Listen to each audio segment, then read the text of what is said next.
your seats.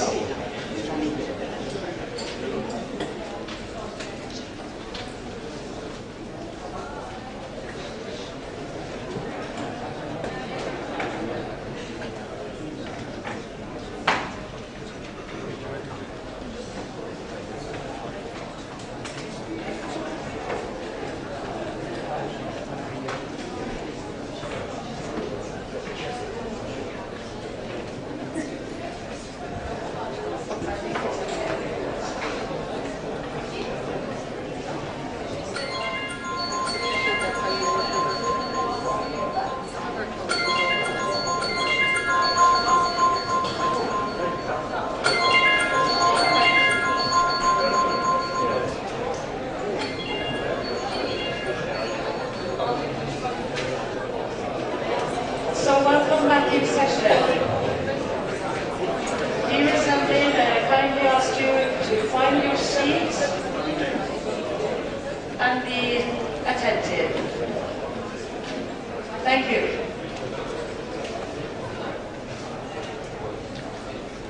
Welcome back in session. This will be a plenary session with a business session. So we shall start with inviting some guests up to give greetings. First of all, do we have Father Martin Mikalicek present? Father Martin Mikalicek from CEC? No, but we do have Anne Burkhardt present. And she will give us a greeting on behalf of the General Secretary, Reverend Dr. Martin Junge, General Secretary of the Lutheran World Federation. Please, Reverend Anne Burkhardt.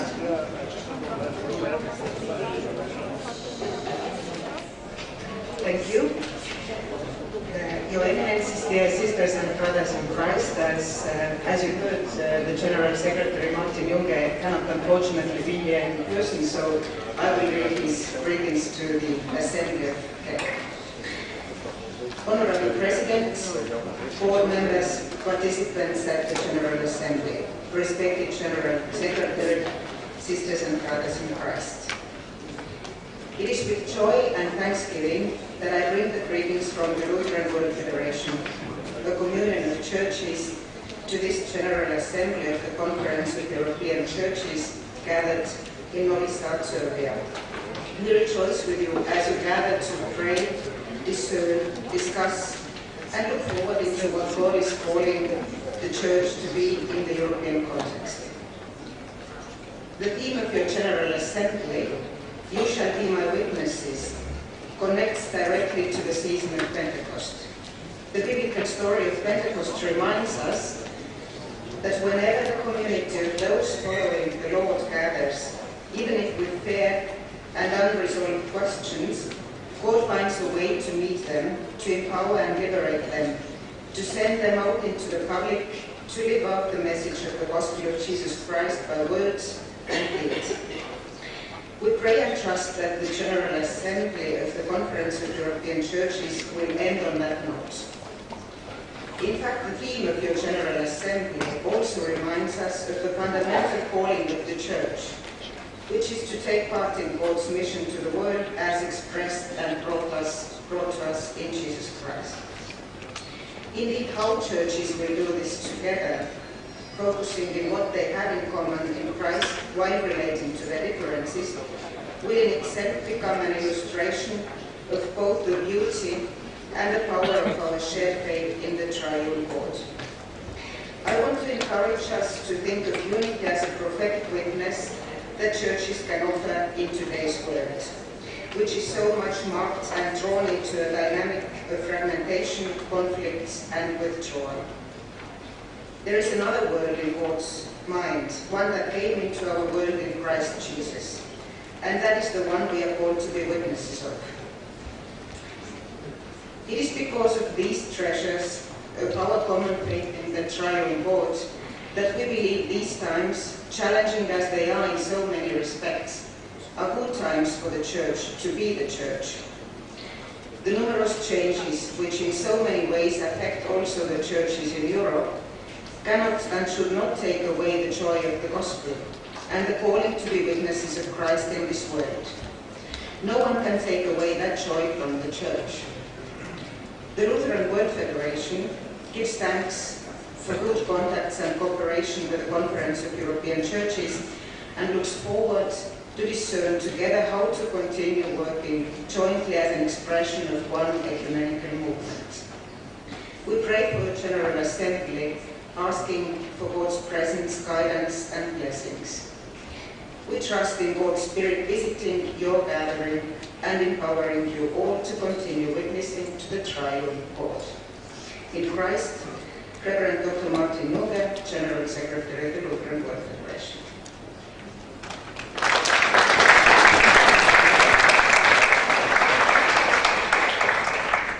Thank you very much, and please give our greetings back to the General Secretary and the whole of the office, AGD. Thank you very much. A short piece of information. I apologize for not announcing this, that we did not announce this in the morning. But in the course of today, you have probably received an intricate email asking for your consent.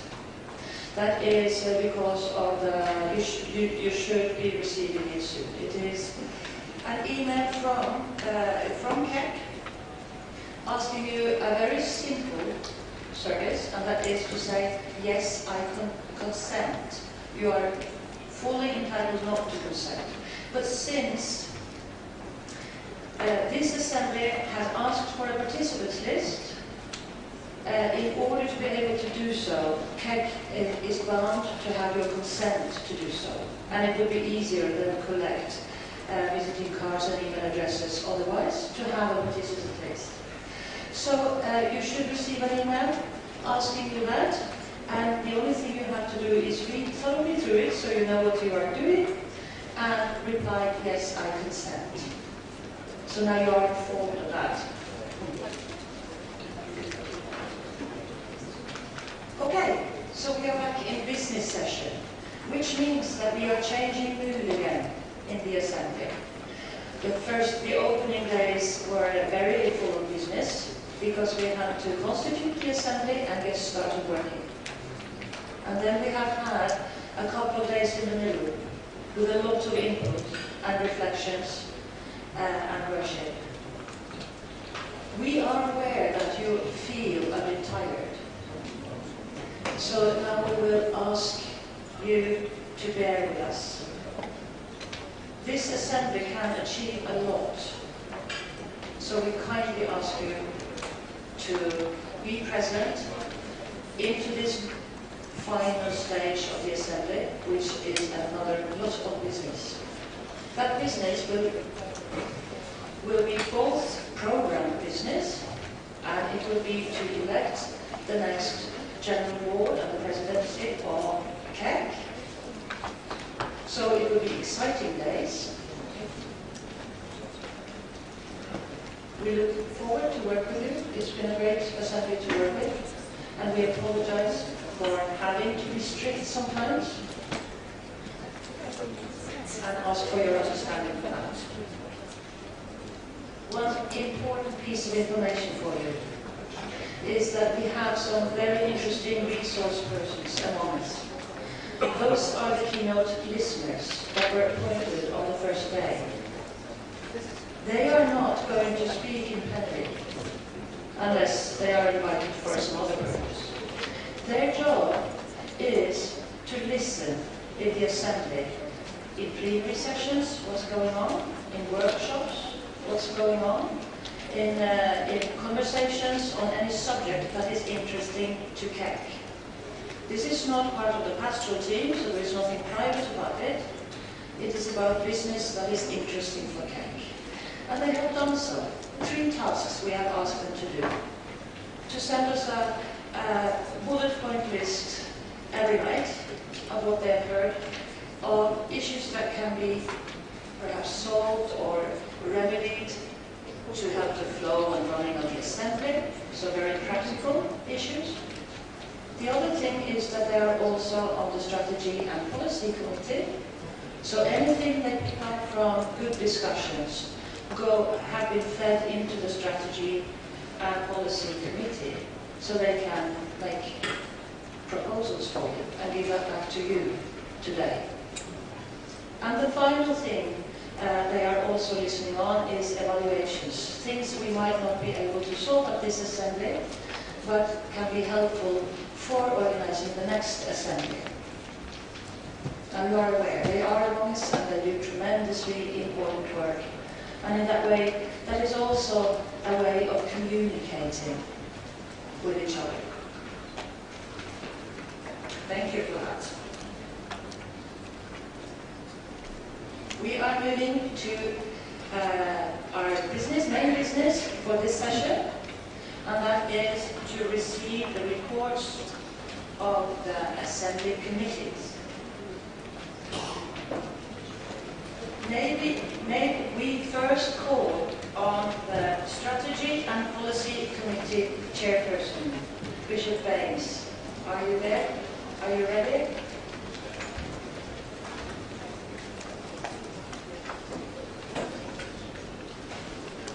Thank you, and welcome.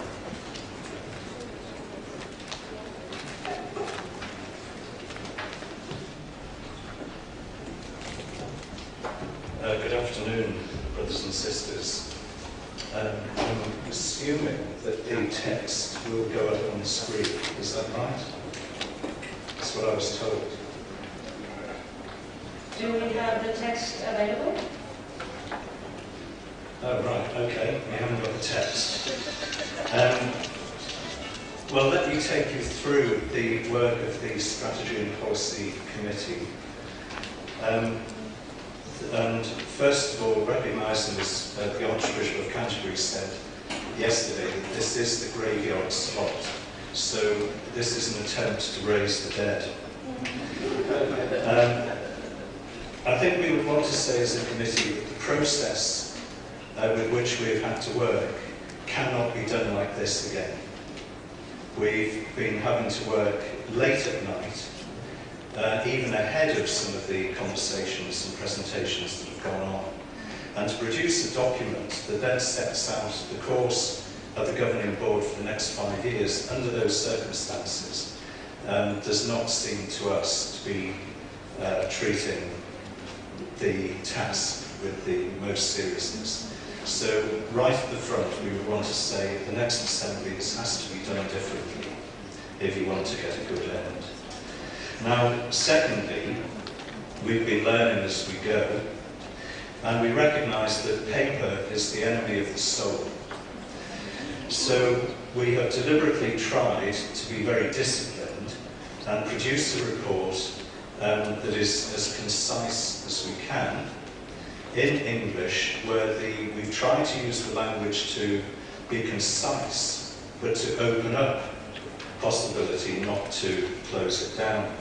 And I do want to thank the committee who have worked very, very hard to get to this point. We finished at 2:20 this afternoon, and we have more work to do, and particularly to Peter and Emma, who have drafted the report on behalf of the committee. The committee have been disciplined and shown great discipline. The report is structured as follows, and I can read the report if you'd like me to, as it stands. Okay. Yes, please. I'm sorry to interrupt. It seems that we haven't been able to localize where the report was sent to. So it was sent to Veronique, and I have printed copies, so it's arrived. We shall then and I was told it would be on the screen.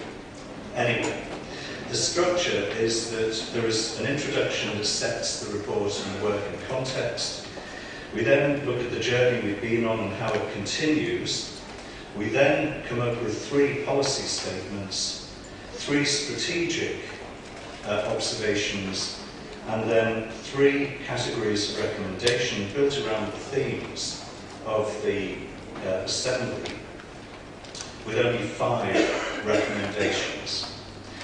This is because we believe that what we should produce should be achievable by the governing board. It should set the policy direction but not micromanage the detail. And it should be achievable within the constraints available. So I will read the report to you. You should get a copy in due course. The introduction. Europe is a wonderful and troubled continent. Narratives thought dead have reappeared. New narratives are sought from new generations. In a complex pluralist society in which economic growth has become the dominant driver and migration has too often driven fear and uncertainty, how are the churches, through CEC, confidently to witness joyfully to a prophetic hope in the name of Christ? Under the overall theme of "You shall be my witnesses," the themes addressed by the 2018 General Assembly in Novi Sad were hospitality, justice and hope. The aim of this report is to set out how CEC can establish a policy direction that can be implemented in a hospitable, just and hopeful way that builds our common witness to Christ. Excuse me, sorry. The interpret French, she cannot follow in this. It's too... Interpreters should have a copy of the script. She don't have it. You sense my frustration that this is the process. I realize I just received an email that the report exists. If you prefer, Chair, we could postpone your report to later in this session so we can have it on the screen. Would that be a better way of doing it? Yes.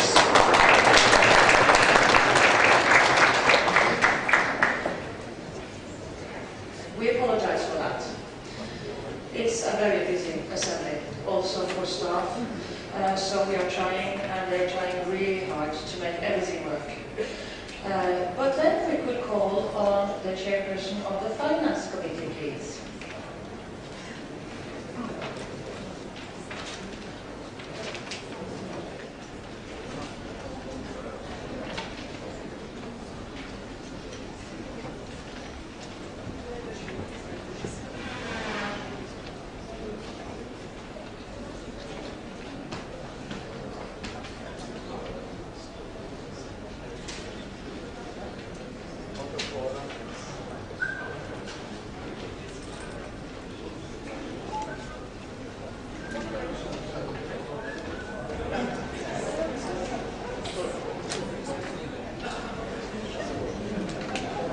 Mr. Moderator.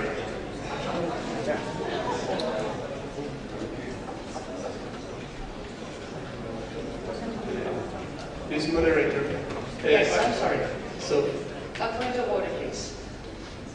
Rainer Kiefer, the Evangelical Church in Germany. I will speak in German.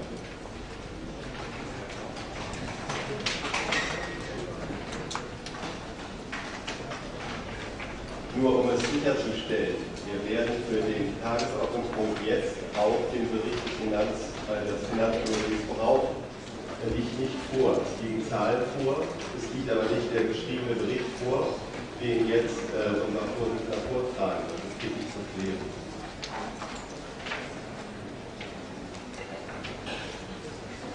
Would you like to reply to that, Chair? yeah, so that I was just here also to apologize that we don't yet have the paper, so we have been also working the day and night, and we are quite finished our work, but the paper is not yet here, so that I ask you to also that we postpone this maybe half an hour or so. Charlotte is doing the last corrections. So, if possible. My suggestion then would be that we listen to the chairperson of the Finance Committee's comments, general comments at this point, so that you are informed of how they have been working. Again, we understand that this is a result also of the very little time provided for committee work at this assembly. So we kindly ask the chairperson of the Finance Committee to present an oral report at this stage, and the Finance Committee will be able to produce a paper for us to read afterwards. Please, Chairperson. Okay, I need the paper. So we shall postpone it till later, hopefully in this session. We will then call on the chairperson of the Message Committee, Reverend Alison MacDonald, please. I believe that is available for you.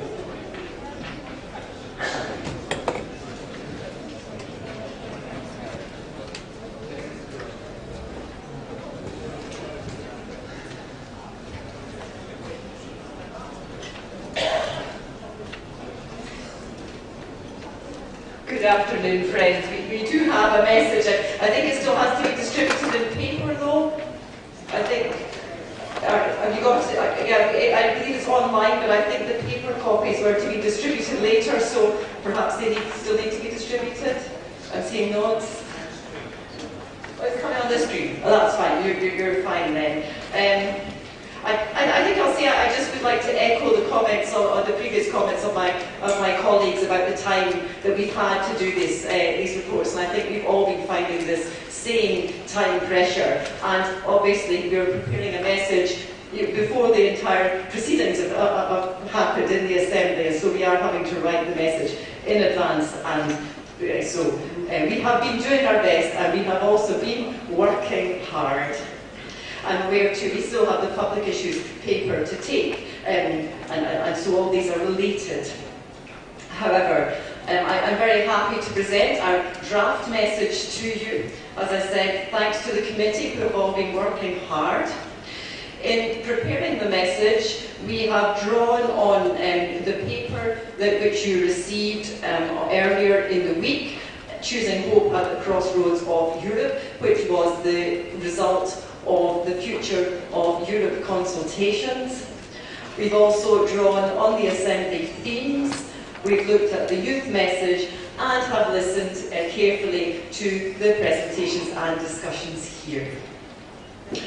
We decided that the message should be short in order to make it usable in, we hope, many different media, and we'll see how that can be put on websites and things like that. And we are aware that in our message we clearly can't say everything. But we have done our best. So what I will do is I will read through the message, because it is less than 500 words, and so you have a chance to hear it and consider it, since you have just received the message yourselves. So, from the Assembly of the Conference of European Churches to the churches and peoples of Europe, you shall be my witnesses. Acts 1, verse 8. From north, south, east and west, the member churches of the Conference of European Churches travelled to the crossroads of Europe. We came with vision and hope for the future of Europe.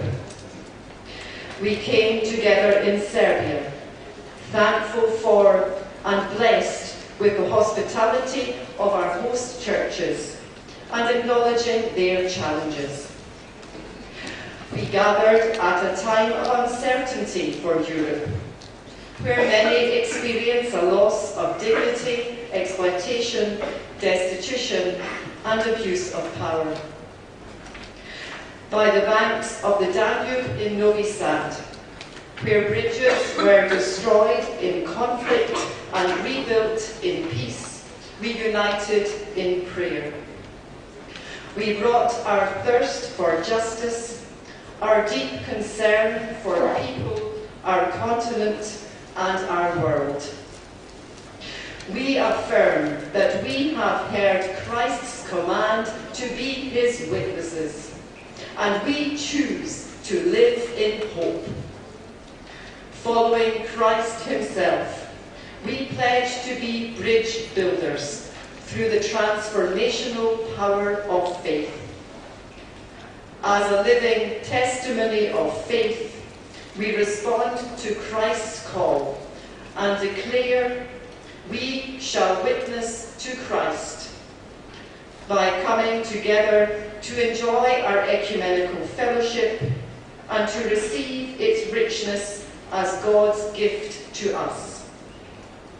By affirming that each person is created in the image and likeness of God and has inherent dignity as a result.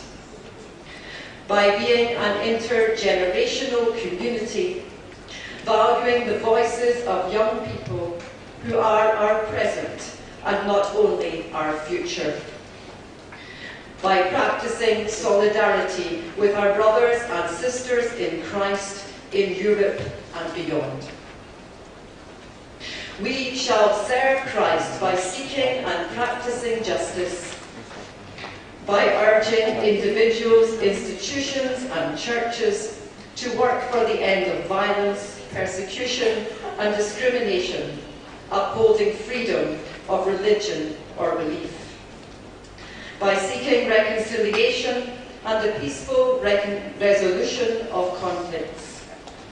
By listening and empowering those who are voiceless in our churches, our communities and our world. By caring for God's creation and working for environmental justice and a sustainable future for our planet. We shall serve Christ by offering and practicing hospitality, by offering a generous welcome to refugees and strangers of all faiths or beliefs, by engaging in dialogue, sharing our Christian faith and learning from each other, by raising our voices to overcome division, exclusion and marginalisation, and advocating the human rights of all. By recognising the hospitality given to us by God in the created world, and by working towards the integrity of creation. We call on our member churches and all people to join us in shaping a Europe where we build bridges for the good of all in our continent and world. Let us proclaim together, we shall be your witnesses.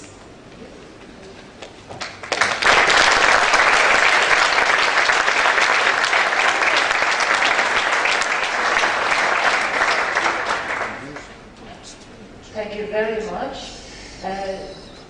May we ask you to remain standing to explain to you now that you will have the floor for comments, questions and so on.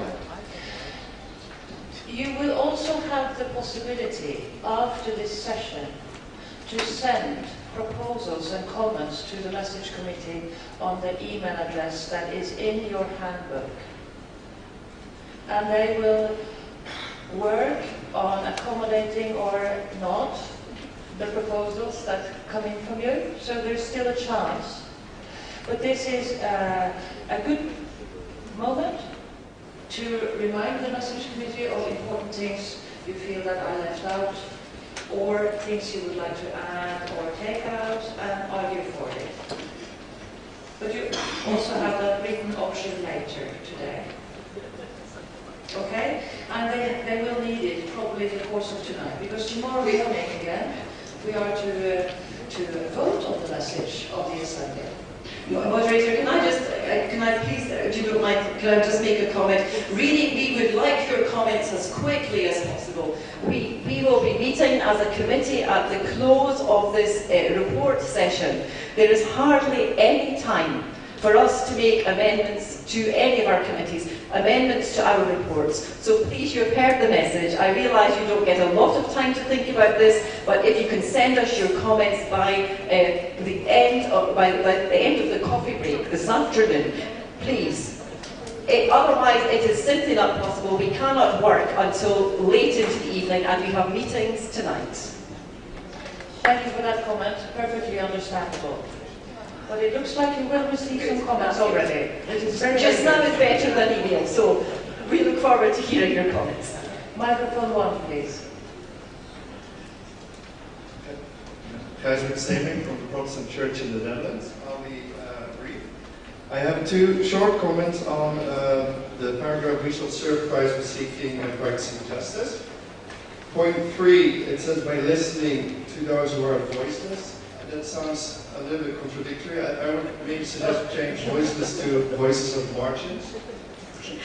Thank you for pointing that out. That must have been late at night, we didn't notice that. Thank you. And by the next point, environmental justice, I believe that the common term we link out is ecological justice. Okay. These are my points. We have people noting our comments, so thank you. These are being noted as you speak. Microphone 2, please. Anna Tozerova, Czechoslovakia Church. Thank you very much for your work. I can understand how difficult it was because I was also a member of one of the commission during the nights. So thank you very much for your effort. I would just like have a very small addition to the very first sentence of the message of the preamble. To teaching the biblical theology, to have this eschatological approach to the message, to start not with north, but according to Luke Gospel 13:29, to start with east, west, north, and south. Thank you. Thank you. Thank you. Microphone 3, please. Thank you, and thank you for a very well balanced and good message. Sorry, microphone 3, please. Thank you, Madam Moderator. Tony Peck, European Baptist Federation. Thank you for the statement. I really like it. I think it sums up so much of what we've talked about. I just miss under the section, you will be my witnesses, we will witness, I just miss the note of the proclamation of the faith.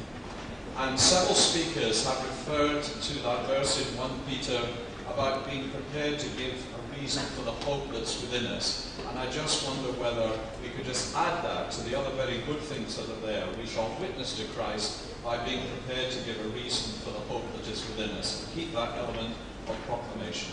Thank you. Thank you. And then I must apologize to my very own bishop at the Sommerfeld, for this is the second time I cut him off. So I would like to go back to microphone 2, please. So, thank you, that's okay.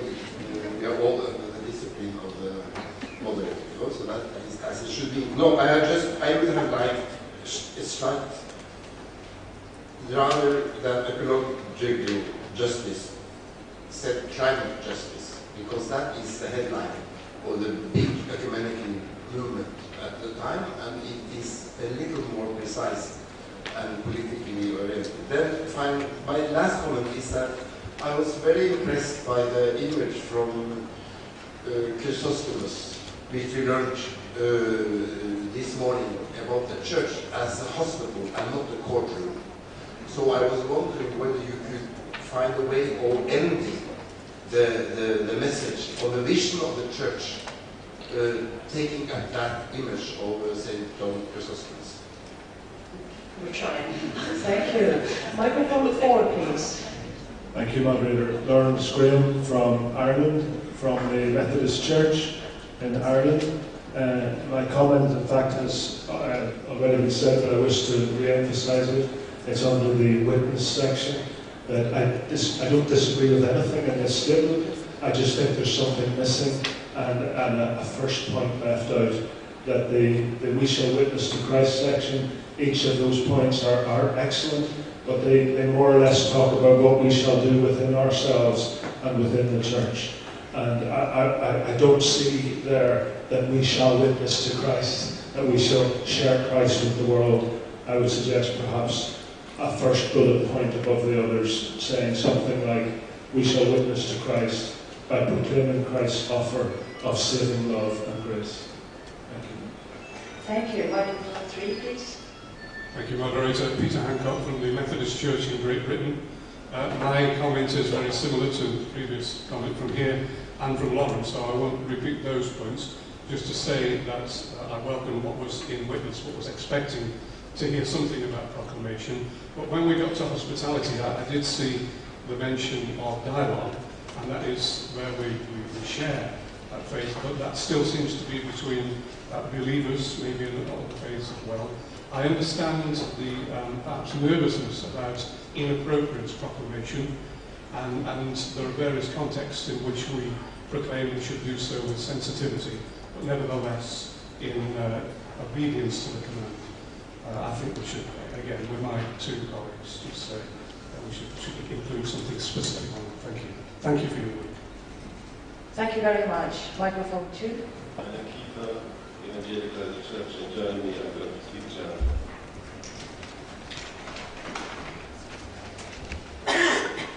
Vielen Dank für das sehr gute Papier. Ich finde es sehr gut, auch in der Kürze. Ich möchte nur einen Hinweis geben unter der Rubrik We Shall Witness to Christ. Wir versuchen in Deutschland, aber auch in Europa eine inklusive Gesellschaft zu bilden, also eine Gesellschaft, in der Menschen mit und ohne Behinderung das gleiche Recht genießen. Hier gibt es eine sehr schöne Formulierung, dass jede Person nach dem Bilde Gottes geschaffen ist und daher seine und ihre Würde hat. Aber ich bitte Sie zu bedenken, ob man nicht gerade diese Thematik in irgendeiner Weise noch hervorheben kann.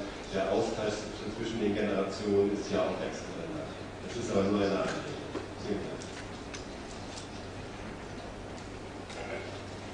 Thank you. Microphone 3, please. Thank you. That is Dr. Pio. Can you hear me? Yes. Okay. I like the message very much as well.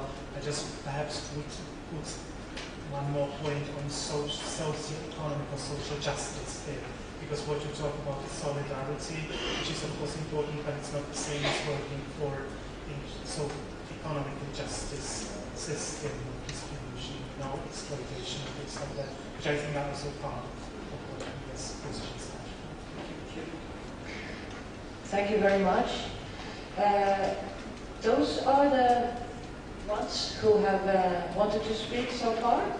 Remember to be very, very quick if you want to send the message committee a message. That was a clear request from the committee. That has worked very well. So thank you very much. Any last comment from the chair? Just to say thank you very much for all these comments made. It's most helpful, and we have been noting them as you have been speaking, and we will consider how we'll think about these and consider how we put them into the report.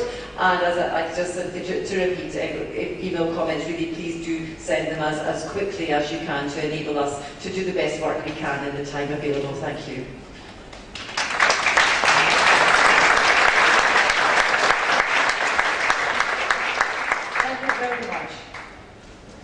Now we would like to move on to the Public Issues Committee and a call for the chairperson, Reverend Antje Pagliarotti.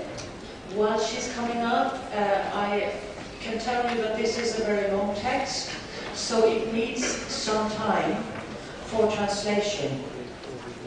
The text is available in English now, but it has been sent to translators out of the House in order to make it available as soon as possible. Would it be all right for the Assembly that the Chair presents it in a shorter format with the introduction, reading the introduction, then shortly just present the chapters and then reading the end?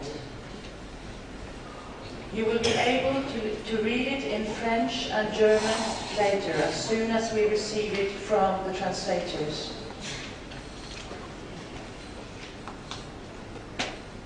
Anybody against that?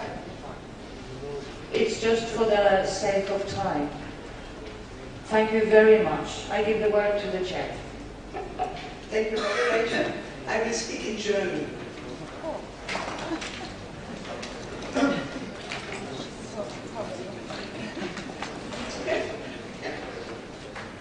Ja, ich übergebe Ihnen und euch nun das Ergebnis der Arbeit eines Committees, und zwar Public Issue.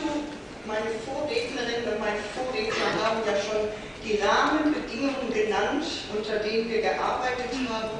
Umso mehr der Dank an alle, das Komitee, die Zusammenarbeit und an den Staat und vor allen Dingen an Aaron Green die uns so tatkräftig und unverzichtbar unterstützt hat. Wir haben versucht, sorgfältig aufzunehmen, welche Themen von öffentlichem Interesse dieser Versammlung und in den Arbeitsgruppen uns allen am Herzen liegen. Das sind viele, kein Wunder. Wir verstehen uns hier miteinander und das wird ausgedrückt im Papier einerseits als Teil der weltweiten Pilgerschaft der Gerechtigkeit und des Friedens. Und wir beziehen unsere Themen bewusst auf die Erwartung der Jugendvorkonferenz und damit auch die internationalen Verpflichtungen der Social Development Goals der SDGs. Die Themen haben ganz viel zu tun mit der vielen kompetenten Arbeit zu öffentlichen Themen, die in der CEC passiert sind in den letzten Jahren und über die wir ja in den Vorbereitungsdokumenten lesen konnten. Ja, es sind viele Themen, es ist ein langes Papier. Wir haben zusammengetragen, was es sozusagen an Wissen, an Beschreibung des gegenwärtigen Stands des Wissens und der Analyse gibt. Und wir haben daraus formuliert, was wir meinen, was die nächsten Schritte sein sollen. Entweder auf der Ebene der CEC oder aber auf der Ebene der Mitgliedskirchen, hinein in die Kirchen, aber vor allen Dingen auch gegenüber dem öffentlichen Leben, den Regierungen der Europäischen Union, der Institutionen. Es sind viele Themen, aber wir wissen, dass auch viele Menschen fragen, und das wollen wir ja auch, was sagen die europäischen Kirchen, wenn sie zusammenkommen, konkret zu den öffentlichen Themen, die uns gerade bewegen und beunruhigen? Sind sie mit uns denn auf dem Weg? Und zu diesen Themen, die wir ausgesucht haben, denke ich, können wir sagen, wir sind mit euch auf dem Weg, mit vielen anderen Themen auch. Wir wissen, das ist nur ein Teil, aber mit diesen Themen sind wir in dieser Weise mit euch im Moment auf dem Weg. Das zum Anfang und zum Beginn. Ich lese das Eingangskapitel, das sozusagen einen Rahmen setzt, und sage nochmal zur Struktur dieses Papieres, dass jedes einzelne Thema rausgeschnitten werden kann aus diesem Papier und für die, die an diesem Thema arbeiten, sozusagen als Stellungnahme, als Material, als Impuls genommen werden kann. Also unser Eingangsvotum ist sozusagen nochmal der Rahmen, der sehr viel natürlich anknüpft an das, was das Message Committee gesagt hat, aber jedes einzelne Kapitel ist für sich in sich schlüssig und hoffentlich auch nutzbar und brauchbar für die Arbeit der CEC und dann auch in den Kirchen. Und jetzt wechsle ich wieder zu Englisch. The Conference of European Churches came into life as a fellowship of churches after the violent devastation and division of people and nations. Called by Christ to be bridge builders, the European churches undertake an important ecumenical and political witness for reconciliation and peace in the name of the reconciling power of God's love. We gathered in Novi Sad, Serbia because of these historic reasons at a place where bridges were destroyed by weapons only 2 decades ago and reconciliation is still needed. We reconnect to our mission in Europe to bridging the divisions that somehow still are not healed between East and West, EU and non-EU, North and South, cultures and nations, majorities and minorities, and to strengthen our commitment for justice and peace. We are convinced that the World Council of Churches pilgrimage of justice and peace is an inspiring image of the ecumenical movement. This is a quotation of the General Secretary's report. In its programs, CEC is the most comprehensive European expression of this ecumenical vision and action.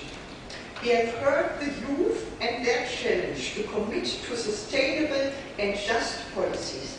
We echo their emphasis on the Sustainable Development Goals and its integration into the life and work of the Conference of European Churches. We especially focus on the following challenges for our faithful witness to today's Europe. First is economic and climate justice. After the description of how we see the situation, which is going into some theological and philosophical aspects, we come to commitments. We commit ourselves and then we describe where we think, where we are challenged at this moment. The next issue we raise is the issue on security, arms and non-violence. We have 3 chapters, one on security and EU policies. And we see us in a sensitive situation at this moment of Europe, facing developments which we think we should comment and look at critically. The next issue is arms production and export. We link to the CEC report, this just was published, and bring it into connection with our own thinking about arms production and its consequences, and name as again commitments we want to raise. And the third chapter under this is just peace and non-violence, describing where we stand in the discussion about the role of non-violence and naming commitments to go deeper in the theological and as well political challenge on non-violence as not only first resort but as well last resort. The next chapter is refugees and migrations, describing the situation of the continent and the worldwide flux of refugees, committing ourselves to very different areas of engagement on the European level, on our internal level in our countries, and urging as well the institutions to follow our insights and political challenges. Then we come to minority rights. And it's clear that being here at Novi Sad, we name especially the situation in Kosovo, we name the situation in Cyprus, but we broaden it to the general question of human rights and minority rights in different regions of Europe. And then we come to populism. Populism, we relate to the work, to the results of work which is just done of the Swedish church and other churches working on this issue, and we think that we could bring it into this context of the different scenes as they have directly to do with what has to do with migration, with the question of security, our understanding of where we are with integration, and those who have fear and go into the direction of populism. And then the issue of family was raised as well in the public, in the assembly, as well in working groups. And we looked at the family in one direction, that family could be a place to learn what it means to witness for justice and peace and for changing of lifestyle and of being witness for Christ's love. And we come to the question again of the situation of migrants and their situation of family unification or struggle for unification, and what it might mean to take serious the importance of family if you look at the situation of migrants. These are lots of issues. This is a lot of things we put on your table. But that's you who brought us to us and who are working on it, and you have it on your table. And this is what you as Assembly of CEC might say to it if you follow us. So don't ask us where we live it, it is yours, yours themes. And so as there are such a lot of themes and issues challenging and overwhelming, we finish with a prayer. For we think we should ask God for His and her help to accompany us on this way. And this is a prayer with which we as well concluded the work on the role of religion and for non-violence and reconciliation in the thematic reference group of CEC in which I was part of. So please take this prayer as well as part of our work. Thank you.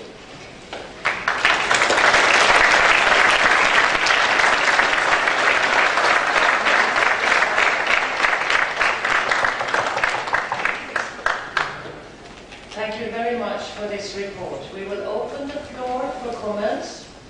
May we ask the chair what the deadline is for written comments? I think we should have the comments before the evening meal. Is it okay for everyone? Yeah, before the evening meal. Which means that those of you who have nothing else to do in the coffee break will have to read it. We haven't read it yet. Okay, try and meet that request so the committee can work on something till tomorrow morning. Okay, we have people on the floor. We shall start with microphone one. Microphone one, please. Moderator, thank you very much. Very briefly, in the minorities section, I recall that there was an important consultation on human rights and the rights of people of faith in minority situations, which took place in Turkey on Halki 2 or 3 years ago, in which there was a collaboration between KEK and the Ecumenical Patriarchy. It's a very sensitive subject, the rights of minorities in Turkey at the present time, but I trust the committee to have a look at that and see whether or not just a gentle note at that point would be. Thank you. Microphone two. Yes, my name is Vasiliki Stafokosta from the Church of Greece. And of course, I'm thankful about the work you have done and so on, though the text is very, very extended. So my point is that speaking about Europe, its future and the role of churches in the life, of their life, one could not avoid any reference to human rights, especially when the discussion comes to problems like economic crisis, refugee and migration crisis, exploitation of every kind, as the exploitation of women and children by sexual trafficking, modern slavery, labor rights, etc. It is not by chance that all these days, and especially yesterday, our esteemed guests spoke again and again about human rights in Europe. The Archbishop of Canterbury, Bishop Petra from the Evangelical Church of Germany, and His Most Holiness the Ecumenical Patriarch Bartholomew in his message. Our Patriarch stresses many times that it is our conviction that today the Christian churches are able to contribute to the cultivation of the human rights, reinforcing in this way the building of the European identity. Thus, I think that we, as KEK, it is urgent to work hard and stand for the human rights, advocating for human dignity and raising awareness for them. Human rights is about hospitality, is about justice, is about witness. So it is not enough to speak only about minority rights as we do, and I would rather suggest a correction of the draft statement of the Public Issues Committee. Minority rights, it's only a drop in the ocean to the broader issue of the human rights. Also, I would agree with the colleague there about the reference to the Turkey issue, and also to say something about Kosovo. I think that Serbians and other colleagues here should have something to say in this regard. Thank you. Thank you very much. Microphone 3, please. Thank you. And few things like the first commitment in economic and climate justice as a bad start. Well, everybody starts with we commit ourselves to, and this one starts another sentence. So this is probably something that is easily correct. And two other issues now important. One regards populism. First, minority rights, the section on minority rights. It looks like the commitments in the end are, maybe that wasn't you didn't want to prioritize to put the first one as the first, but I would put first the last. So we commit ourselves first to work to strengthen human rights and rule of law to ensure there is protection of equality, equity, and justice. And from that, all the others come. And then the populism. I'm beginning to be an expert in populism, but I have many Facebook friends who are leftist, and because they are leftist, they are populist. So they see in populist movements a new left.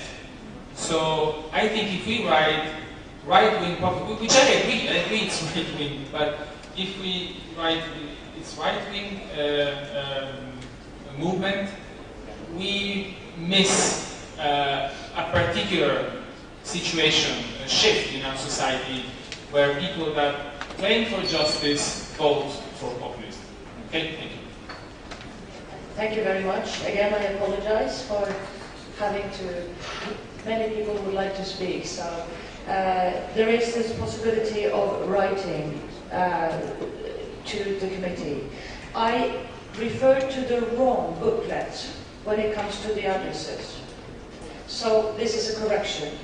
The addresses or email addresses of the committees are in the booklet with legal texts that were distributed on the opening plenary. So it's not in the handbook, it's in the booklet with legal texts. Okay, microphone 4, please. Patrick Strife, Bishop of the United Methodist Church for Central and Southern Europe. I have a comment to the part on minority rights, and I would propose that the title is already Religious and Minority Rights, because it talks about both, and that at the end of the third paragraph, which ends with "together for mutual recognition and support," you would add a sentence like, "We oppose national bills as, for instance, at present under consideration in Bulgaria, which limit the solidarity between churches beyond national borders, as such bills are a restriction on the freedom of religion." Thank you. Microphone 1. Peter Böckmeier is my name, Protestant Church in Germany, and I'd like to speak in German. Ich möchte dem Committee ganz herzlich danken. Ich selber komme aus dem Bereich der Arbeit mit Geflüchteten und finde die Punkte, die unter dem Punkt Refugees und Migration als Commitments genannt sind, sehr wichtig und sehr gut. Ich bitte um die Aufnahme eines weiteren Punktes. Es geht bei uns augenblicklich auch um die Qualität der Aufnahme und der Asylverfahren in den Mitgliedsländern. Wir erleben in Deutschland gerade, dass zunehmend Geflüchtete in Lager gesperrt werden sollen, und das ist in anderen Ländern auch teilweise so, und dass die Asylverfahren dermaßen beschleunigt werden, nicht nur bei Menschen, die aus vermeintlich sicheren Herkunftsstaaten kommen, dass das Recht in Gefahr gerät, die eigenen Fluchtgründe gut darzustellen und dann auch noch vielleicht in ein Berufungsverfahren zu kommen. Also ich bitte um die Aufnahme eines Punktes, humane Aufnahme in den Ländern, Unterbringung, Teilhabe an den Gesellschaften und Garantie eines fairen und rechtssicheren Asylverfahrens. Vielen Dank. Thank you. And now, microphone 2. Thank you.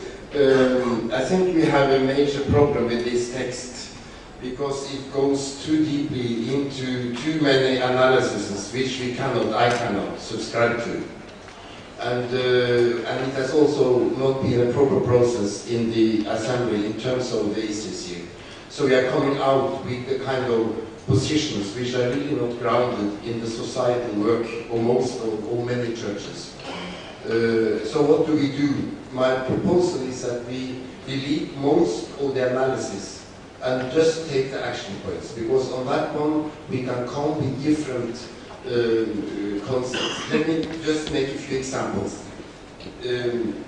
As we read the text on economic and climate justice, you may read it as analysis of the ideology of free market capitalism is a reason for the climate challenge, which is not the case. And anyway, Europe is not specifically known as having free market ideology as its foundation. So it is kind of a reflection of a general ideological debate in the ecumenical movement. It is not a reflection of the reality in the societies in Europe. So, and it talks about free market, but it talks more about climate justice, which I support. The bullet points there are fine. The only thing is that it doesn't address the issue of increased gap between rich and poor in many European countries. And I will also suggest that SDGs is the starting point and not the ending point of that paragraph. I find it very difficult for me as the Church of Norway to go into debate on the militarization of the EU. I'm happy, of course, that NATO is not mentioned, but it's quite strange, put it that way. I cannot subscribe to committing to a theology of which is not making space for the possibility to use armed forces when the driver is mad. So I cannot say that the KEK can go for a pacifist church vision. Yes, I hear it. And I will have learned that I agree with the other one here in the sense of populism. The term populism describes a range of anti-establishment. You have the option of writing. Thank you. Microphone 3, please. Thank you very much. Thank you for the lot of work you did. It's very good to see. I'm something to comment on the minority rights. There's need to be commit ourselves to work to strengthen human rights and the rule of law to ensure there is protection and so on. I agree with this. But I think we have to start with ourselves.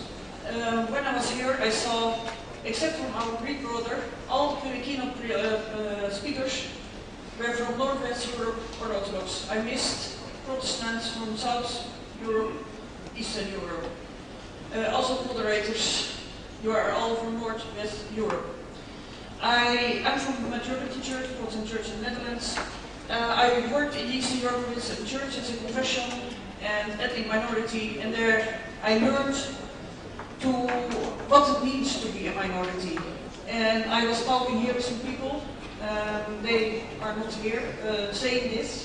I want to give voice to the signs I heard. There is some feeling that still we as a majority are the majority and we decide as a majority. So please, let's commit ourselves first, before talking to others, to really give voice to those minorities. Thank you. Thank you. Microphone 4, please.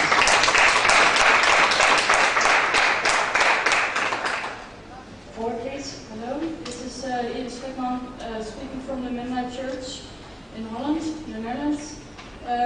Coming from what's sometimes called a historic peace church, I'm very happy with this report because it raises issues that are close to my heart personally and also my tradition.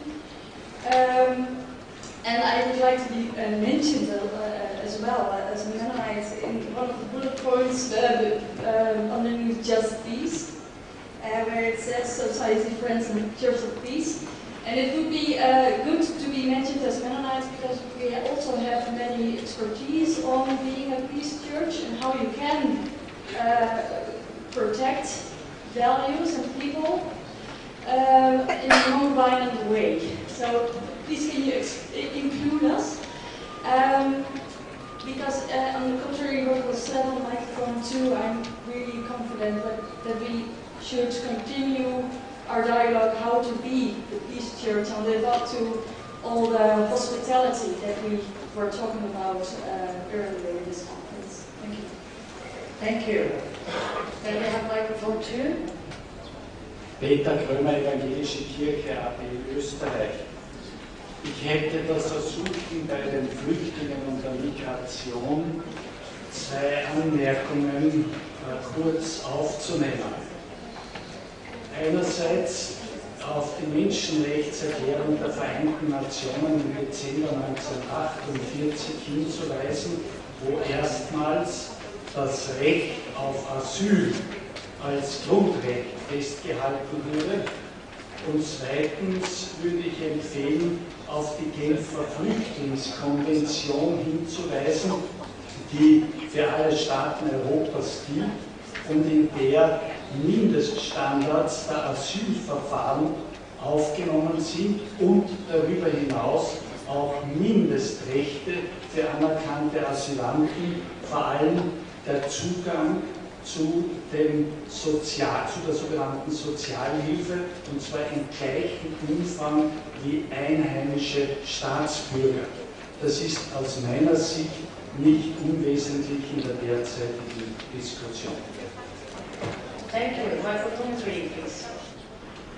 Thank you, Mrs. Moderator. Tapani Rantala, Evangelical Lutheran Church of Finland.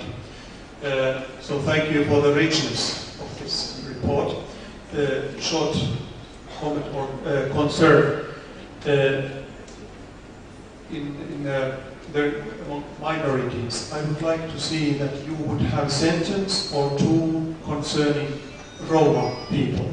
We have quite often had them kick reports. I don't know if we have succeeded to do that much or with churches. CEC has often so dealt with Romas, and I think that it would be also this time quite important to have it within in our report. Thank you. Thank you. Microphone 4, please. Director such honorable Reformed churches in Switzerland. I am impressed by the incredible work of the committee, but nevertheless I have also the impression that this very long document is one more symptom that the transition of PEC is not yet completed. I have two major remarks. The first is that this looks very much like, as you said, a list of all the issues or areas of more or less all about which our churches are working in a way or another. And in that sense, it looks like a paper that nobody can only agree on. There is more or less nothing that many people here will contradict. So I'm asking, why do we have to confirm things that are already very okay for everybody? The second is, if you want to have a paper which is not read and have no future in the churches, we should just overhand this paper with 36 recommendations. I don't know any churches will be ready to seriously engage with this kind of paper. And the last is, I have a wording problem when it says everywhere we commit ourselves to. I don't know who you mean with we. But if it's we individually, that's no problem. As far as we are delegates and supposed to commit our churches, I have to recall that we are not in the position to commit our churches with this paper. So maybe you will find another better way. Thank you. Thank you. We have microphone 2. President McGillen from the Congregational Federation in the United Kingdom. I have to say too that I speak as an officer of my country, the Welsh Nationalist Party. In your part of populism, you seem to equate all national movements with populism and right-wing. This is not the case, and I think that we need to make it clear that there can be nationalist movements that are not populist and that are perfectly respectable and are merely looking after the interests of their own country. Then, could I agree with our colleague who has just spoken that as a Congregationalist there is no way that I could commit my denomination, only myself. Thank you. Microphone 3, please. My name is Julia Vidovic, I'm coming from the Serbian Orthodox Church, and I would like to thank you for raising the burning issue for us, which is this Kosovo and Turkey issue. However, we would like to add in the document, next to Cyprus, and to respect, there is a United Nations Resolution 1244, and to say Kosovo and Turkey. And this is not only a political topic, but it is also important for the Serbian Orthodox Church to mention Turkey, because we are in the middle of the process of the restitution of territory. So it is at that place really important to put together Kosovo and Turkey, not just only to set Kosovo. Thank you very much. Thank you. Microphone 4. Janet Behringer, Federation of Swiss Protestant Churches. I have a comment on the topic of social inequality. I missed the sequence on this topic. and it is a little bit integrated in the sequence concerning economic and climate justice. Social inequality is a major topic within, not only within Europe, but also a global topic that causes many of the problems already being described in the paper. So I would really recommend, and I also speak as a political scientist here, to put one sequence on social inequality and the reasons for it in here, because it didn't start in the financial crisis 2006. It's a long tradition, or not a tradition, but a long development, which started already in the 70s or 80s. And because we have discussed a lot about this issue, that has a combination, of course, with the phenomenon of populism already. So I would recommend to write an whole sequence on this topic. Thank you. Thank you very much. I see no other speakers now, so we close for comments now. Please send your comments as soon as you can to the committee, and I give the word to the chair. Ich spreche Deutsch. Ja, vielen Dank für die Rückmeldungen, die sehr differenzierten Anmerkungen. Und es ist wirklich gut, wenn wir uns das nochmal in Ruhe genau angucken, was jeweils der Fokus war, um dann zu sehen, wie wir dem gerecht werden können. Es gibt die Grundsatzfrage, die Serge von Ruck gestellt hat, wer ist das Wie? Unser Verständnis als Committee war, dass ein Public Issue benannt werden wird aus der Perspektive der CEC-Vollversammlung, dass das Wie die CEC-Vollversammlung ist. Wir wissen alle, wie differenziert das Verhältnis zwischen einer ökumenischen Körperschaft und einer Vollversammlung und den einzelnen Kirchen ist, inwieweit sie das in ihrem eigenen Kontext dann umsetzen und adaptieren. Aber zunächst sind wir davon ausgegangen, dass das die CEC-Vollversammlung ist. Ich überlasse es der Moderatorin, wie sie umgeht mit der grundsätzlichen Anfrage. Denn da müssen wir eine Wegweisung haben, bevor wir in die weitere Arbeit gehen. Wenn dieses Plenum sagt, dass es die Beschreibung, unsere Beschreibung, die nicht unsere ist, sondern wie gesagt, die zusammengetragen ist aus dem, was wir wahrgenommen haben in Workshops und Papieren, die bisher von der CEC produziert wurden oder in den Mitgliedskirchen geschrieben wurden, als Ergebnis von langem Nachdenken und Diskutieren. Wenn diese Vollversammlung sagt, wir wollen das gar nicht inhaltlich da drin haben, dann, sage ich mal, ist das natürlich aus meiner Perspektive ein Riesenverlust, weil die Partner, mit denen wir diskutieren, wissen wollen, sozusagen auf welcher Grundlage wir zu bestimmten Anfragen, zu bestimmten Forderungen, zu bestimmten Selbstverpflichtungen kommen. Aber das ist eine Entscheidung, die diese Vollversammlung treffen muss, bevor wir als Arbeitsgruppe uns wieder treffen und weiter an diesem Papier arbeiten. Und insofern bitte ich, das nochmal zurückzunehmen und nochmal zu überlegen, wie damit umgegangen werden soll. May I suggest that the committee contact the Assembly Planning Committee moderator and the General Secretary.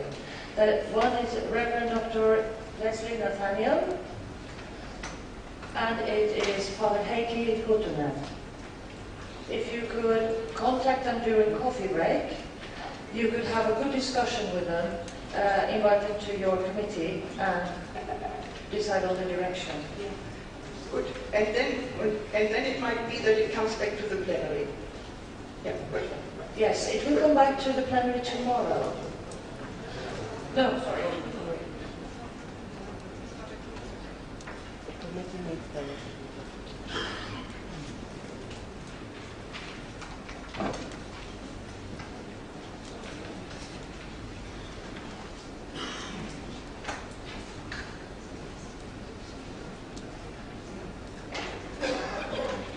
Then you are welcome back to the plenary. Yes.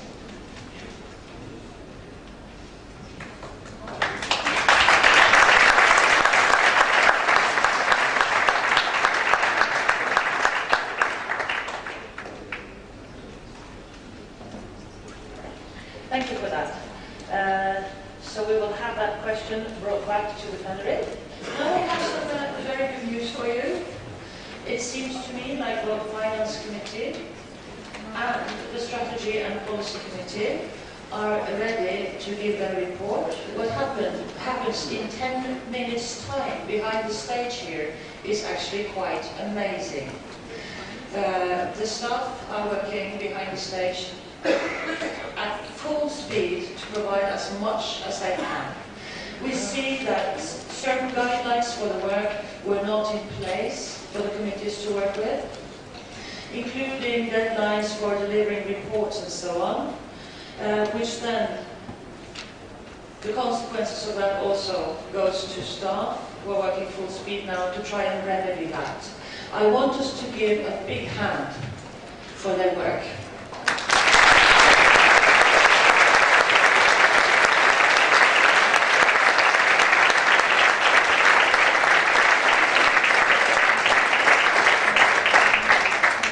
And then we welcome the chair of the Finance Committee to deliver the report of the Finance Committee. Please, Reverend Kaplan.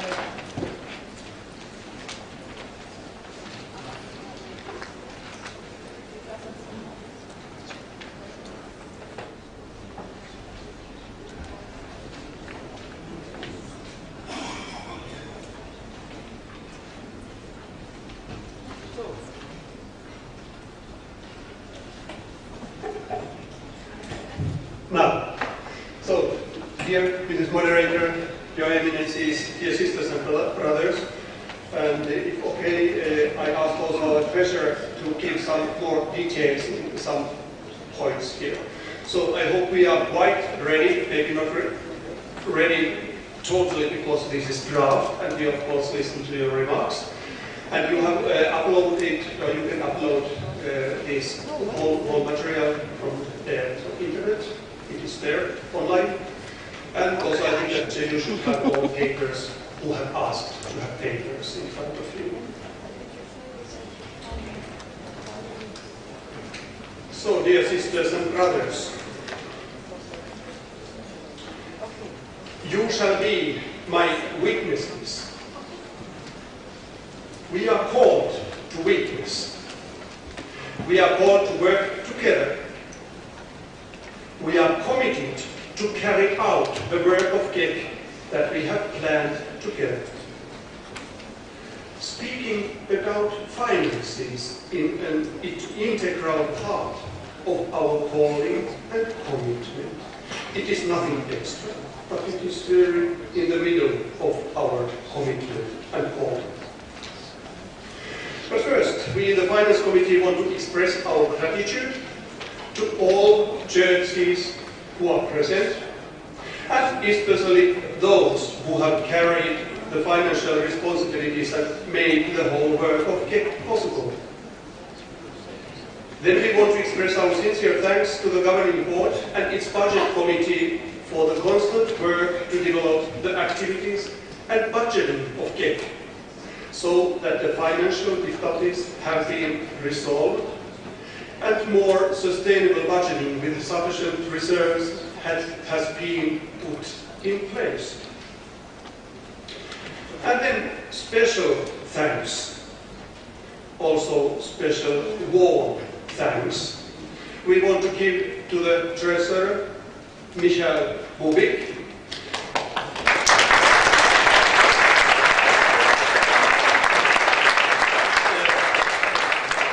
We give this special thanks to him for his enormous amount of work done. And also, special warm thanks we give to the Secretary of Finance and Administration, Charlotte van der Voort, for her very dedicated and competent work.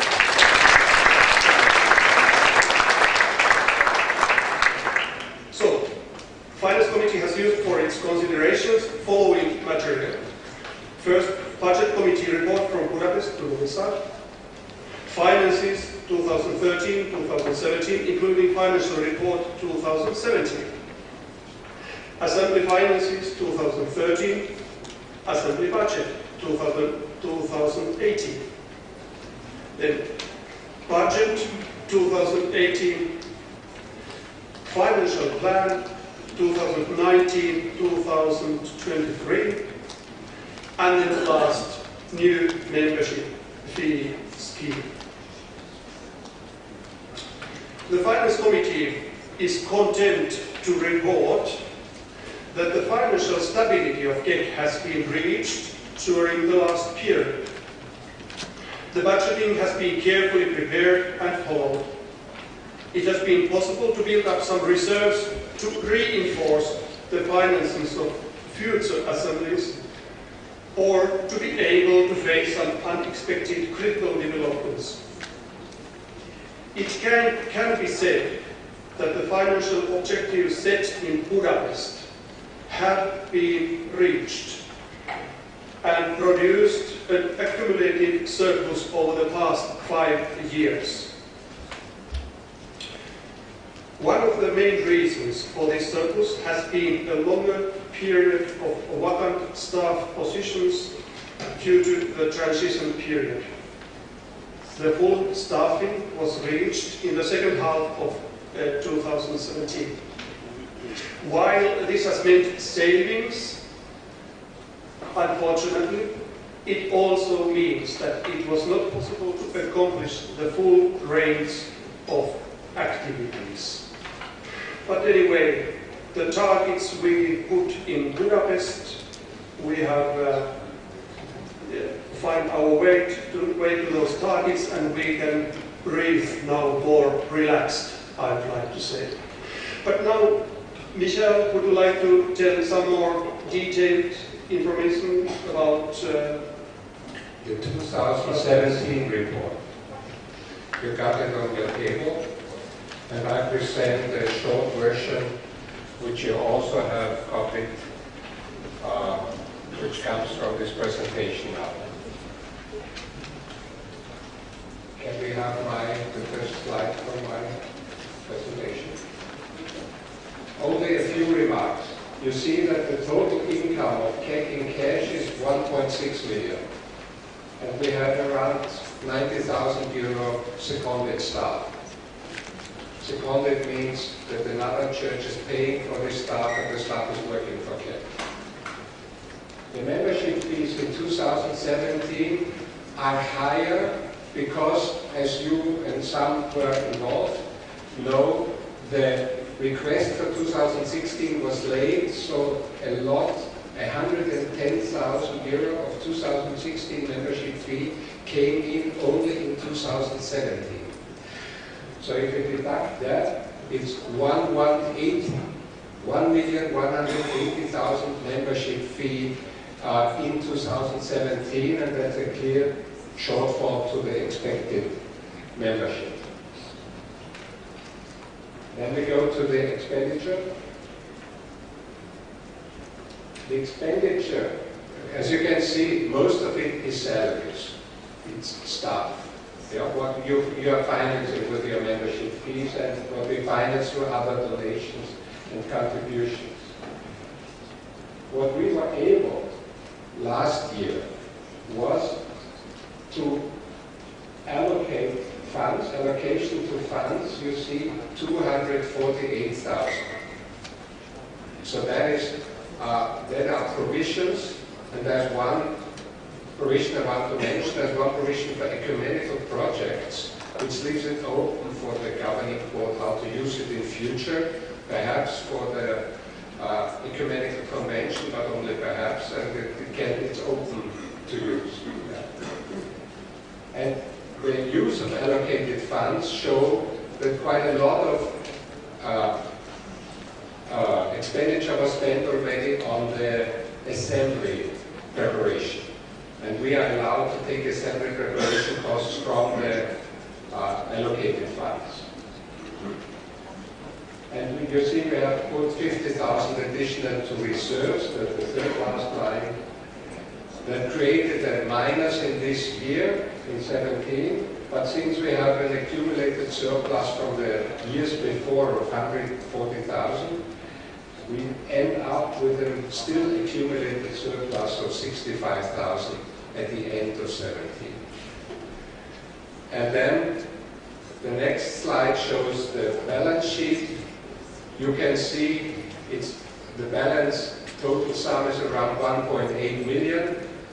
Most of it we have in cash and in a long-term investment. On the smaller part is building and debtors or prepayments. And here you can see clearly what we have at the end of 2017. We have a general reserve of 500,000. We have 50,000 special reserve for personnel costs. We have reserve for building, and we have still this accumulated result. We have still 500,000 in the assembly funds, and we have 200,000 for provision for the ecumenical assembly and projects. That is behind all that, and you are asked tomorrow to vote on this. Perhaps one mentioning, this report will send out now each year to that person your church defined as a delegated person to the written assemblies. Yeah, and I urge already now, please, if you are not the person, it's another person, tell them they should and must respond. Yeah, otherwise we sit in 5 years here and have all the financial documents again to what we voted on. So, thank you, Michel, and I think that we can be very happy and today quite relaxed when we see these numbers, don't we? And also, of course, CEC is not there to gather money, so that is not our task. But these figures give us some reserves so that we can move stable towards the future. But then budget 2018 includes the major part of the Assembly 2018 costs. Since at the end of 2017 there was an accumulated surplus of 65,000 euros, as we heard, the governing board allowed the one-time deficit of 51,000 euros in the 2018 budget to strengthen the secretariat in the assembly year. And Michel tells a bit more about our budget for this year. You find the budget also in this colored, printed version. Not much to say, but shows you what we expect at the moment is membership fees, which are really paid, around 1.2 million. And the meeting income is of course higher because we have the assembly year, and all these income and expenditures are in that. We go to the next slide. Here you can see that we have quite high staff salaries because the assembly coordinator and his assistant are still there. Then we have a lot of assembly costs. So this is a clear assembly year with more than almost 2.5 million turnover. We use a lot of allocated funds, which is the assembly fund, and we hope that we will still be able to save these 80,000, which we put to the assembly fund for the next assembly already. If everything goes well, we don't have to use it this year. That's already everything what I say to the budget. You have to vote due to Belgian law also each year on the budget. So that will go also to the special person, which is the delegate. Thank you, Michel. So, the budget of the General Assembly has been fixed at 1,175,900 euros. The Treasurer, so Michel, expects a slight increase of the costs, which can be offset by increased income, and leave the yearly allocation of 80,000 euros to the Assembly Fund free for the future assemblies, as we heard. The Finance Committee will express its sincere thanks to the member churches who have contributed additionally to the Assembly. Also, very important help and support given by the churches and state in Serbia is very much appreciated. And Michel, do you have now more figures for? Okay, then we'll go further. And now, membership fees. Membership fees are the most important source of finance for CEC. The Finance Committee, as we all here, knows the great differences between churches regarding their capacity to participate in the activities of CEC and to finance our joint tasks. But we hear also the big question of commitment. There are few churches who are carrying the main load of costs. There are also many churches which we want to encourage to give some more effort. The existing membership fee scheme dates from 1996, so we have agreed that quite many years ago. There has been already a long time a need to have a new scheme which should be based, as said, on principles of solidarity and fair share. Now, a new model can be introduced. You will find a good description about the new model in the report book from Budapest to Novi Sad, pages 128 to 130. It's in English version, at least these pages. The Finance Committee recommends very strongly that the new scheme will be accepted by the Assembly. It has been prepared by the Treasurer and Vice Treasurer and discussed in the Budget Committee. The Governing Board has received it with appreciation and forwarded to the Finance Committee of the Assembly. The new formula sets a target for the amount to be raised by the membership fees for defining the membership fee of each church members. And it takes into account the number of church members. Secondly, the gross national income by purchasing power parity. So this figure comes from World Bank. It provides for every country these figures. So gross national income by purchasing power parity. GNIPPP stands. Okay, and the third factor in this scheme is the experience factor. Just enjoy that word. So it is experience factor. The multiplication of the number of church members with the GNIPPP per person gives the fictional wealth of all church members, and its comparison results in the wealth factor. The membership fee payments for 214 and 216 results in the experience factor. Both factors enter the formula for the scheme with a deciding weight factor. So, very briefly once again, so that every country, the financial situation of that country and of the persons and the church will be counted. I think at that point we could show my last slide. Veronique, can you put my last slide? The last one.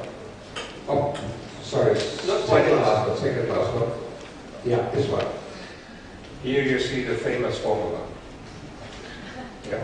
So I just explain it once again. Please. MF means the membership fee calculated for each member church. And then what we have to do is to see, and we did at the Finance Committee, what is the needed amount of money.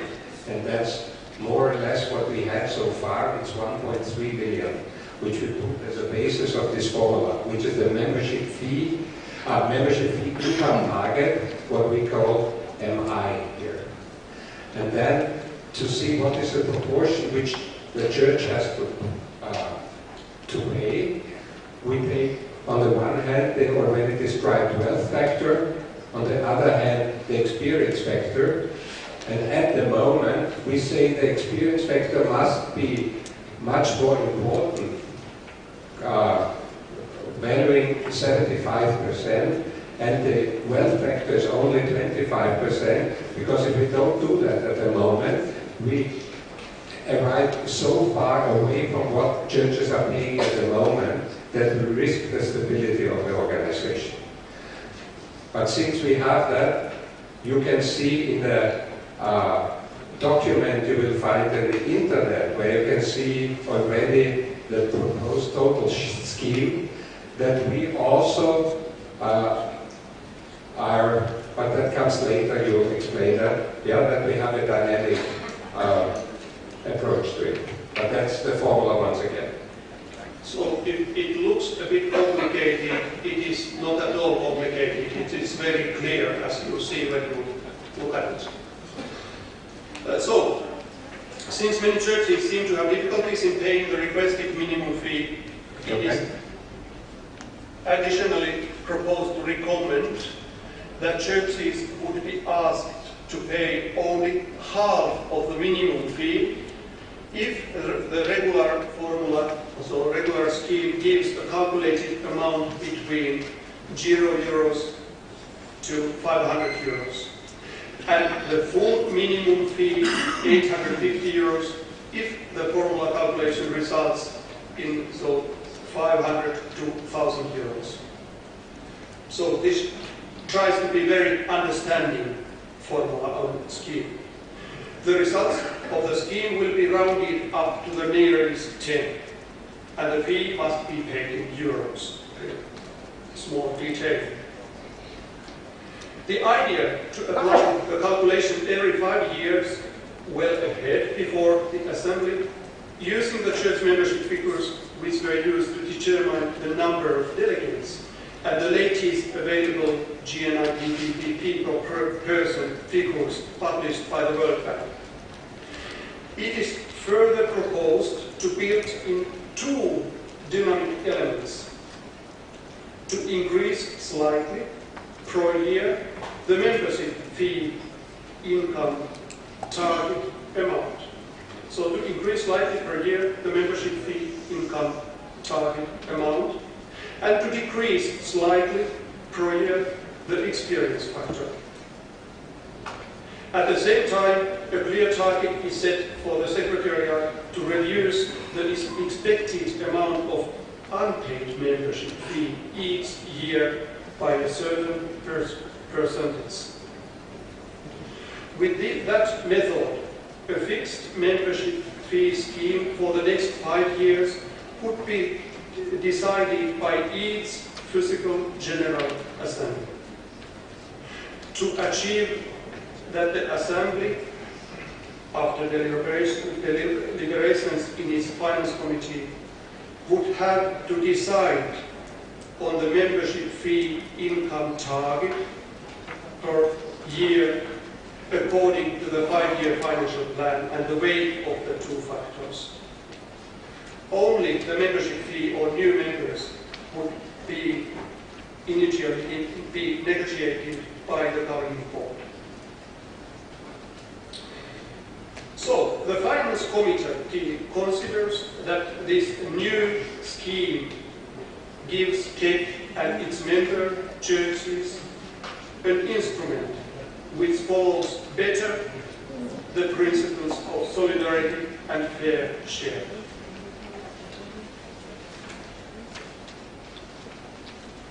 Then, the Finance Committee finds the financial plan for the years 2019 to 2023 coherent. Thus, we have paid attention to the possible needs for extra funds to be used to facilitate joint tasks and efforts with the Church's Commission for Migrants in Europe, and also with the Ecumenical Youth Council in Europe. And let's say once more, so that we have paid attention to these possible needs, and they should be also looked at in our strategy and our cooperation with CCME and EYCE. So, the Finance Committee formulates challenges for the Secretariat to increase the income of CEC. And then couple of challenges. Please, ask the member churches whose new fee is less than they paid so far to pay the old amount until the fee request is higher. Decrease the unpaid membership fee by 4% each year. This needs a concrete plan which churches to talk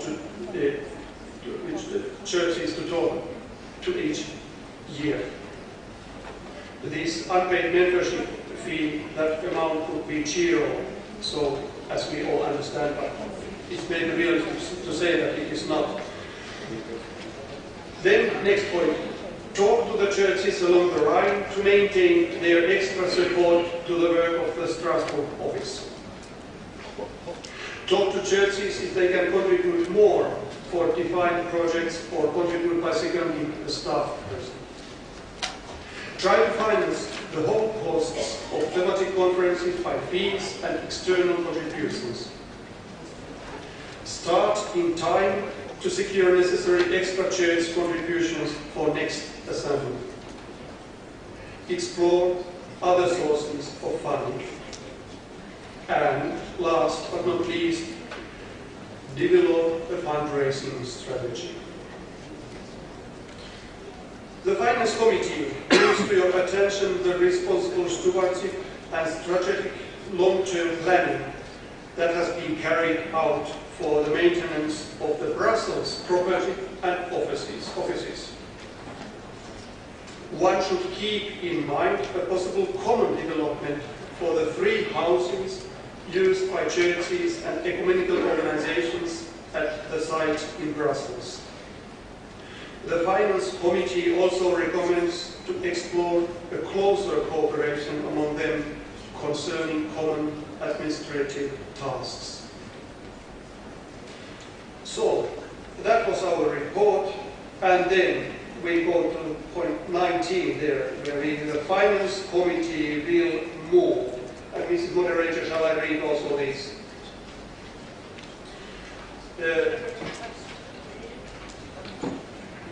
Michelle, do you have something to say? Shall I?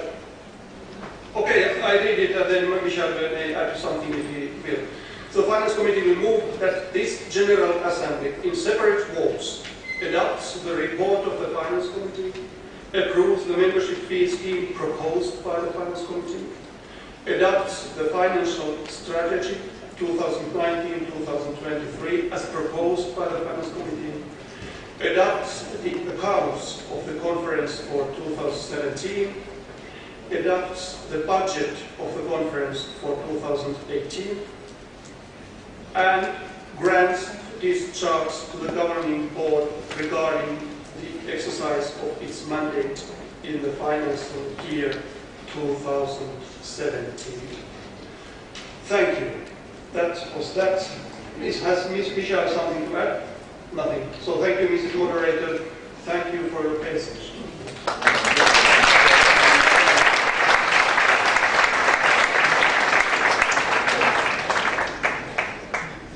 Thank you very much for a thorough report.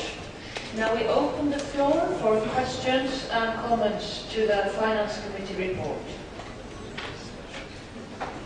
Microphone 4, please.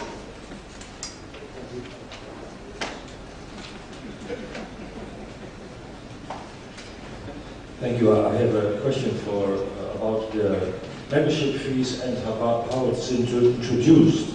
Has there been an invitation to the churches about this new system? Because there might be elements in it which are not known to the churches or which are under critical analysis in these countries themselves. So is there an evaluation of this investigation among the churches, or If there is not, wouldn't it be better first to check the different consequences for the churches? Thank you. I think perhaps you would like to answer that. Michel can then improve my answer, but I think that anyway, it has been quite largely discussed, but this scheme, so far as I know, Michel will correct me, has been discussed in the governing board and also in the budget committee, but also there has been discussions, but as it is here now, it has been published here in this report book, as I mentioned. But also, I think that it's very important to understand that we are not making any big changes. We are more correcting the system what we have had. Or isn't it so, Michel? Please. Yes, we had one consultation with EKD, since EKD is paying 1/3 of the membership fees. And they have also given their answer to it, and they have no objection to apply, but they also told us about restrictions they might have. The results, when you can see them in the uploaded document for each church, are not far from where they are now. Yeah? And we calculate, as it is always, there are some churches who already indicated that they are going to pay the now requested higher fee, like I heard it from Norwegian Church and from Finnish Church. And for all the others, the difference is almost not there. For some of the churches who cannot pay the recommended fee so far, even the recommended fee got smaller, because the requested fee got smaller. So on the whole, we ask less than we asked so far by the requested fee, but we hope that this system makes it more able to contribute a bit more. Yeah, and we have less underpayment compared to the old system. And we consulted the churches on the civilian fee in 2016, but then it was not as elaborated as now, but we included the remarks there, and we were only able to finalize this now in March governing board, that we can bring it to here. And the latest finalization after the finance committee was done today in the morning, that we once again checked every figure in it, that it is, the list you should find in the internet is correct. Thank you. Microphone 3, please.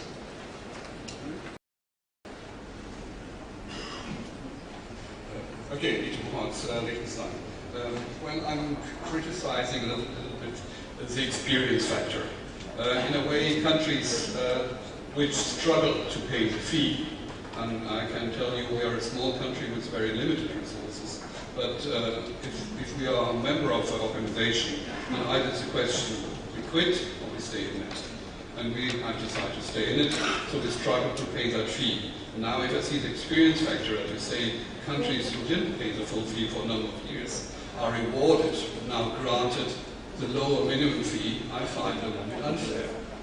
Thank you. Thank you. We'll go back to the Finance Committee. Microphone 2, please. Thank you. Evangelical Church of Czech Republic. I have several comments. One comment is that I really think that it would have been better to send us the proposed figures for the fees in advance. Because of course I will be now voting on something by which I will oblige my church, perhaps slightly increase, but I don't know the figures, without consulting the church leadership in advance, and that puts many of us in awkward position, I think. So perhaps a proposal before with a proposed figure which I could have consulted with them and then say, well, we agreed, and I would happily vote in favor. And my second question also relates to the experience factor. Could you explain it a bit more? Because I also have the impression that while I understand the logic behind that, which should lead to decreasing the difference between what churches really pay and what they are supposed to pay, but is it not the motivating factor, kind of, especially for churches which do pay the fees?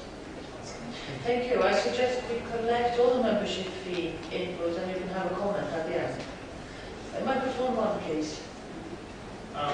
Thank you. Just a fast question about point 16, where you mentioned the CCME and EYCE. I was wondering why WSCF is not also mentioned in it, which is both EYCE and WSCF do a great job with young people and to train them for our assemblies and things. Okay, thank you. Thank you. Microphone 4. Honorary from churches in Switzerland.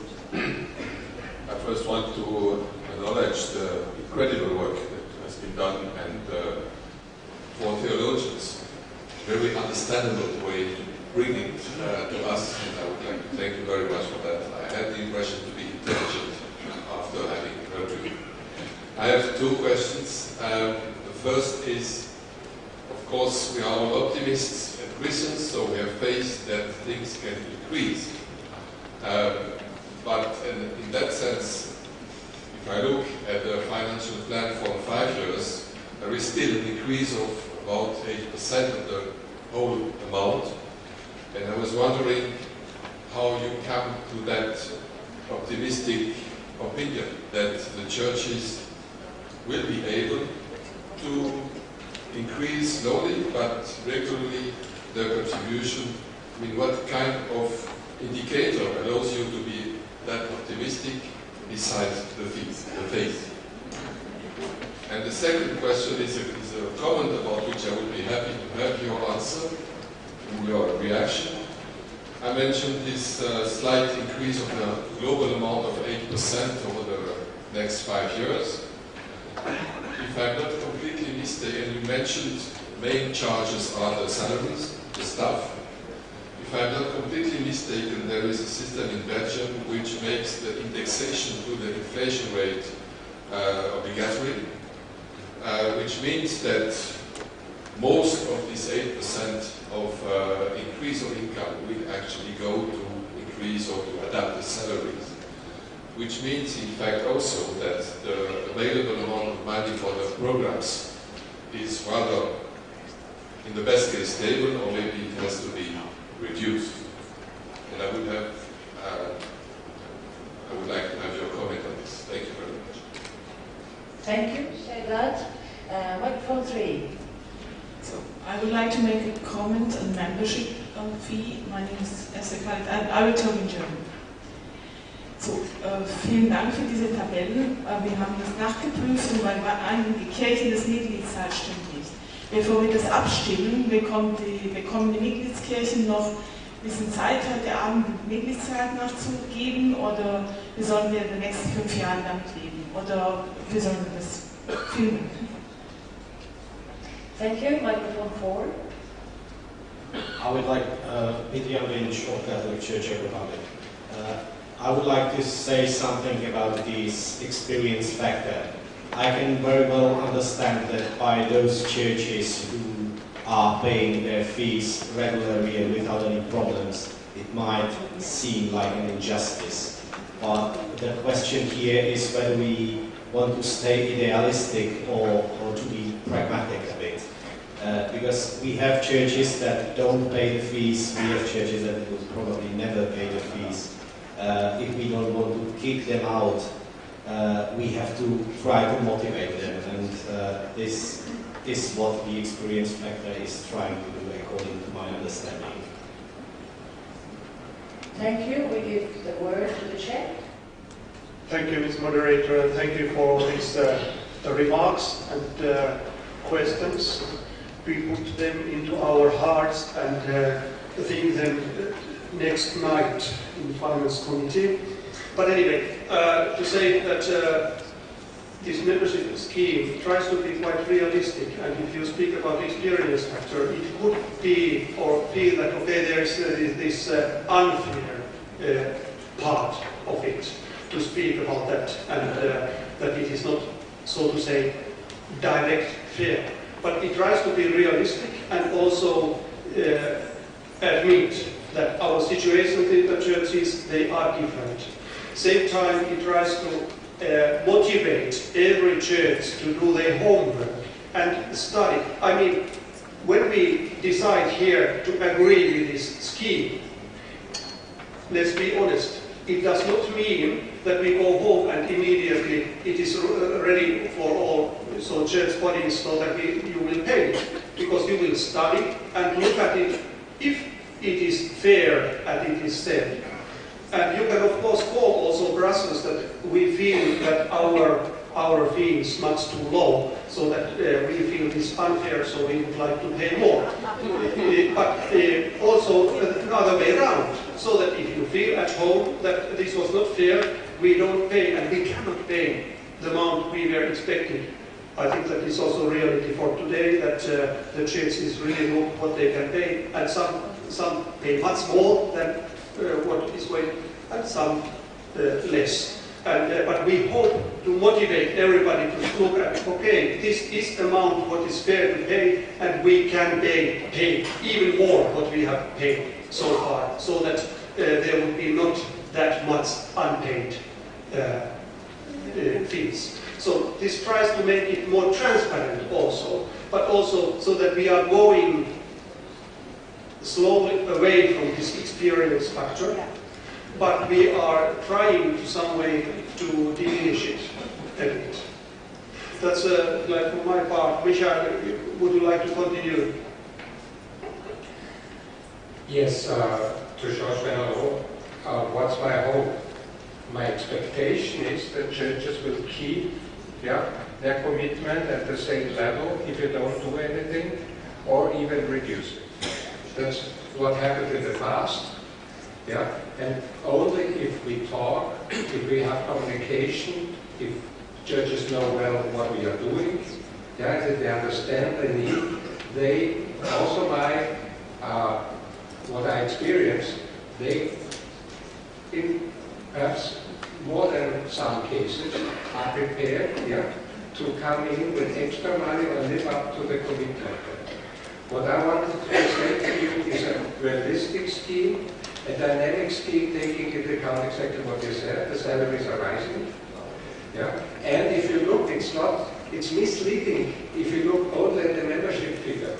You have to see what's in there unpaid membership.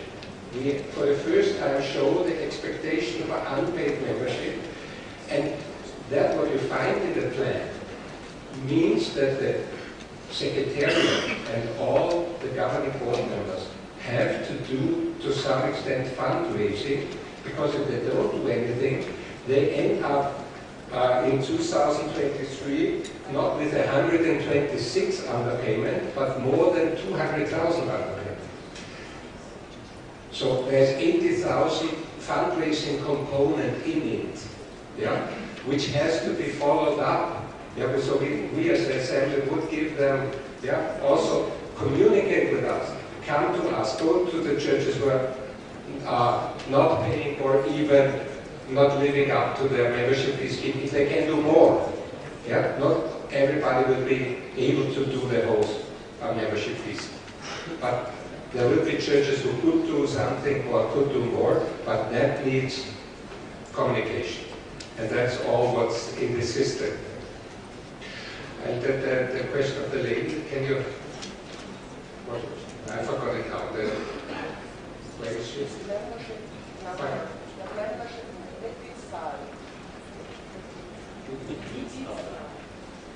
The membership, we were talking a lot about, the basic, is that we want also in the future that we use these membership figures of the churches which were there when the conference decides on the number of delegates.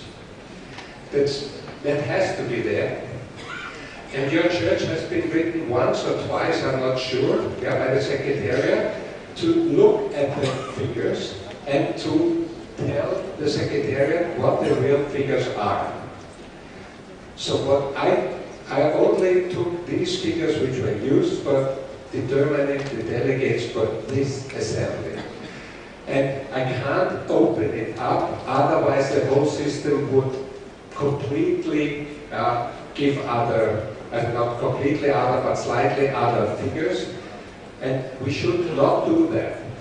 And since the wealth factor is only 25% in it, we made in the finance committee some tries. We tried what happens if you have a difference of 2 million, yeah, for one church, 2 million more or less. It resulted for this church in €4,000 different membership fee, but 2 million, yeah. So keep that in mind if you think about, you have to rethink the number of. Yeah, so 1,000, yeah, even 10,000, even 100,000 won't change much in the fee. So please take it for, in 4 years, yeah, send the correct fee, number of church members to the Secretariat, then you can be sure you will find the correct figure in the calculation. May I answer one question more, Mr. Moderator? And it was the question about, when we mentioned CCME and EYCE here, of course we can consider once again, so if we need to put here some other examples, these are more examples, but also very dear and near our friends or organizations with whom we are anyway working very near, and that's why we wanted to put at least these here, but we will consider if there's needed to add something. But thank you. I think that we have answered now. Try to answer the questions. Thank you. Thank you very much. Thank you.